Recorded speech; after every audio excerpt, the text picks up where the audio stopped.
Sir కవిత అంశం BRS పార్టీని suspend చేయడం, ఈవిడ రాజీనామా చేయడం, రాజీనామా చేసినప్పుడు ఈవిడ మాట్లాడిన మాటలు చాలా సంచలన ఆరోపణలు చేశారు. అసలు ఏం జరుగుతుంది? అంటే ఖచ్చితంగా బీఆర్ఎస్లో ఒక రకంగా ఇదొక సంచలనమే.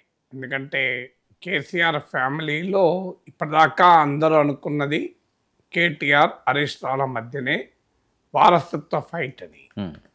సో ఈ ఫైట్లో హరీష్ రావును పక్కకు పెడుతున్నారు, హరీష్ రావుని ఇగ్నోర్ చేస్తున్నారు అనేటువంటి చర్చ కూడా జరిగింది.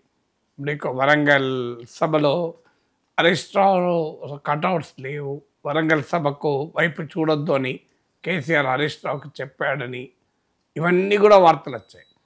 కానీ హరీష్ రావు ఇష్యూ అనేది ఎప్పుడు కూడా పార్టీలో డివిజన్కు కారణం కాలేదు, పార్టీలో ఒక ప్రత్యర్థులకు ఆయుధము కాలేదు. ఆ ఆయుధం కాకుండా కేసీఆర్ జాగ్రత్త పడ్డాడు, కేటీఆర్ జాగ్రత్త పడ్డాడు, హరీష్ రావు అందరికన్నా ఎక్కువ జాగ్రత్త పడ్డాడు. అంటే హరీష్ రావు తన లాయల్టీ టు ద పార్టీ, తన లాయల్టీ టు కేసీఆర్, ఇది ఎక్కడా కూడా ఆ డౌట్ వచ్చేలా బయట సమాజం ముందు డెమాన్స్ట్రేట్ కాలే. ఆయన బాధ ఉండొచ్చు, ఆయనకు ఆవేదన ఉంటే ఉండొచ్చు, అవన్నీ కానీ they are all within the family. Family 4 గోడలు దాటి ఎక్కడికి రాలే. పైకి మాత్రం హరీష్ రావు కేటీఆర్లు అసలు కొలాబరేటివ్గానే, కాంపిటేటివ్ కూడా కాదు, కంబాటివ్ అసలే కాదు. కొలాబరేటివ్ దశ దాటితే కాంపిటేటివ్ అవుతారు, కాంపిటేటివ్ దశ దాటితే కంబాటివ్ అవుతారు. కంబాటివ్ అలా ఉంటే ఘర్షణ పడడం, కాంపిటేటివ్ అంటే పోటీ పడడం, కొలాబరేటివ్ అంటే కలిసి పనిచేయడం. సో కొలాబరేటివ్గానే నడిచింది తప్ప లోపల మనకేమున్నదో తెలియదు. కానీ సో వాస్తవం అందరికీ తెలుసు. ఆ మేరకు హరీష్ రావు ఒక అంటే కంప్లీట్లీ కంఫర్టబుల్ పొజిషన్ లేకుండా అనేది అందరికీ తెలుసు. అది ఏ మేరకు ఎంత కంఫర్ట్ లేకపోయినా కూడా అది బీఆర్ఎస్ బోట్ను కదిలించలే. కవిత ఎపిసోడ్ మాత్రం ఆ దశ దాటిపోయింది. సో ఆ దశ దాటి ఫ్యామిలీ డిస్ప్యూట్ కాదు ఇది పార్టీ డిస్ప్యూట్గా మారి ఆఖరికి పొలిటికల్ డిస్ప్యూట్గా కూడా రూపాంతరం చెంది కవితనే బయటికి వచ్చేలా కారణమైంది. సహజంగా దేశంలో మనము ఫ్యామిలీ బేస్డ్ పొలిటికల్ పార్టీస్ చూస్తే వారసత్వం కొరకు ఘర్షణ వస్తుంది. ఇప్పుడు మీకు మలయాళం ఫ్యామిలీలో అఖిలేష్ శివపాల్, బాబాయ్ శివపాల్ అబ్బాయి అఖిలేష్, సమాజ్వాదీ పార్టీ నాయకత్వం కొరకు ఫైట్. ఇందిరాగాంధీ కుటుంబంలో చూసుకుంటే రాహుల్, సోనియా, ప్రియాంక ఒకవైపు, వరుణ్, మనేక మరోవైపు.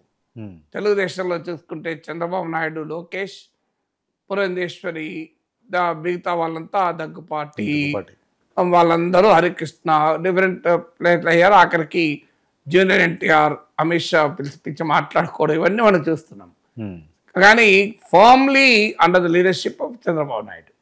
మీకు తమిళనాడులో చూస్తే స్టాలిన్ వర్సెస్ అలగిరి, బీహార్లో చూస్తే తేజ్ ప్రతాప్ వర్సెస్ తేజస్వి యాదవ్, మీకు మహారాష్ట్రలో చూస్తే ఉద్ధవ్ ఠాక్రే వర్సెస్ రాజ్ ఠాక్రే. ఇలా దేశమంతటా కూడా ఈ వారసత్వం కొరకు అంటే కుటుంబ పార్టీ కనుక మీకు జగన్ వర్సెస్ షర్మిల. సో ఇది కుటుంబ వారసత్వం కొరకు ఫైట్ నడుస్తూ ఉంటుంది. 2 కొడుకులు ఉన్నప్పుడు ప్రధానంగా నడుస్తుంది. అందరు కూడా ఇది కూడా ఆ రకమైన ఫైటే అని భావించారు కూడా. అంటే కవిత కూడా wants to be A successor to KCR, wants to be A political hair to KCR. అందువల్ల ఆమె ఫైట్ ఇది విత్ కేటీఆర్ ప్లేస్ కొరకు అని. కానీ అది ఇప్పుడు కాస్త ఇవాళ ప్రెస్ కాన్ఫరెన్స్లో ఆమె కేటీఆర్ను సమర్థించింది, కేటీఆర్ను వెనుకేసుకొచ్చింది. కేటీఆర్ తాను ఒకవైపు, హరీష్ రావు సంతోష్ రావు మరోవైపు అనే ఒక నెరేటివ్ పెట్టింది. అంటే మరి ఇప్పుడు హరీష్ రావే వారసుడా కాదా అని తేలకముందు హరీష్ రావుతో పోటీ ఎక్కడిదిగా? పోటీ ఏమన్నా ఉంటే కేటీఆర్తో ఉండాలి కదా. సో మరి కేటీఆర్తో ఉన్న దాన్ని ఇప్పుడు బయట పెట్టక హరీష్ రావు పైన ప్రొజెక్ట్ చేస్తుందో తెలియదు. బట్ అందువల్ల ఈ ఎపిసోడ్ కాస్త ఒక ఇంట్రెస్టింగ్ డైమెన్షన్ అయితే తీసుకున్న మాట నిజం. సో అందువల్ల మిగతా ఎపిసోడ్లకు ఈ ఎపిసోడ్లకు ఉన్న తేడా, ఇది పార్టీని ఎవరో అవుట్ సైడర్స్ అంటే జనరల్గా ఇప్పుడు నేను చెప్పిన ఇన్ని ఎగ్జాంపుల్స్లో ఫ్యామిలీలో డివిజన్ అంటే ఒక ఫాదరు ఇద్దరు కొడుకులు ఈవెన్ బిడ్డ కూడా లేదు, మీకు కూతుర్లు ఉన్నా కూడా అదేమీ ఇంపాక్ట్ కాలే. ఇప్పుడు మహారాష్ట్రలో శరద్ పవార్కు సయాన కూతురు సుప్రియ సూలే ఉన్నా మీకు అజిత్ పవార్ బ్రదర్ కొడుకే అయినా కూడా అజిత్ పవారే ముందున్నాడు. అంటే మన ఇండియన్ ప్యాట్రియార్కీ కనుక ఇప్పుడు మీకు కనిమోజీ ఉన్నా కూడా ఆమె ఏమీ ఎన్నడూ వారసత్వం కొరకు ముందుకు రాలేదు. ఈవెన్ షర్మిలకు కూడా రాజశేఖర రెడ్డి బతుకున్నంత కాలం చాలా కాలం కూడా రాలేదు. అన్న బదిలో జగనన్న బదిలో బాణం అంటే ఎత్తుగారు కదా. సో అందువల్ల మీకు ఎక్కడ సన్ వర్సెస్ డాటర్ అనే ఫైట్ కూడా ఎక్కడ లేదు. మన దేశ రాజకీయాలు అన్నీ వెతికితే ఇప్పుడు రాహుల్ గాంధీ వర్సెస్ ప్రియాంక గాంధీ లేదు. ప్రియాంక రాహుల్కి అసిస్టింగ్ రోల్లోనే ఉంది తప్ప ఎక్కడ కనిమోజీ మీకు స్టాలిన్కు అసిస్టింగ్ రోల్లోనే ఉన్నారు. అవును, షర్మిల కూడా చాలా కాలం జగన్కి అసిస్టింగ్ రోల్లోనే ఉన్నారు. సో ఈవెన్ సొంత కూతురు సుప్రియ సూలే కూడా కజిన్ అయిన అజిత్ పవార్కి అసిస్టింగ్ రోలే ప్లే చేశారు ఇప్పటిదాకా. సో మీకు ఒక్క శివసేన కొద్దిగా డిఫరెంట్. ఉద్ధవ్ ఠాక్రే బాలాసాహెబ్ ఠాక్రే కొడుకు, సో ఆయన కజిన్ రాజ్ ఠాక్రే. సో అందువల్ల ఇప్పటి వరకు ఫ్యామిలీలో ఒక ఫాదర్ పొలిటికల్ లెగసీ కొరకు ఇద్దరు కొడుకులు పోటీ పడడం చూసాం. కొడుకు కూతురు పోటీ పడే చూడలేం మనం రాజకీయాల్లో. ఇప్పుడు కొడుకు కూతురు కూడా కాదు, ఇక్కడ ఇప్పుడు కూతురు బయటికి వచ్చేయమంటోంది. మనమంతా ఒక్కరం, మీరు నేను అన్న రామన్న, ఈ హరీష్ రావు సంతోష్ రావులే మనను ఇబ్బంది పెడుతున్నారు, మనం డివైడ్ చేస్తున్నారు. అంటే ఫ్యామిలీలో లెగసీ పోరు కొరకు కాదు, ఫ్యామిలీ వర్సెస్ అదర్స్, ఫ్యామిలీకి నష్టం జరుగుతుంది అని ఒక క్యూరియస్ నరేటివ్తో కవిత బతికించారు. ఇవాళ ప్రెస్ కాన్ఫరెన్స్లో చాలామంది ఊహించింది కేటీఆర్ పై కూడా అటాక్ చేస్తుందేమో అని. అవును, కానీ కేటీఆర్ని ఎక్కడ అటాక్ చేయలే, ఫ్యూచర్ ఏం చేస్తుందో తెలియదు. అందువల్ల ఇప్పటికే అందువల్ల దీనికి ఇతర ఎపిసోడ్లకు ఇతర డిస్ప్యూట్లకు దీనికి ఉన్న తేడా అది. అందువల్ల we'll have to wait and see.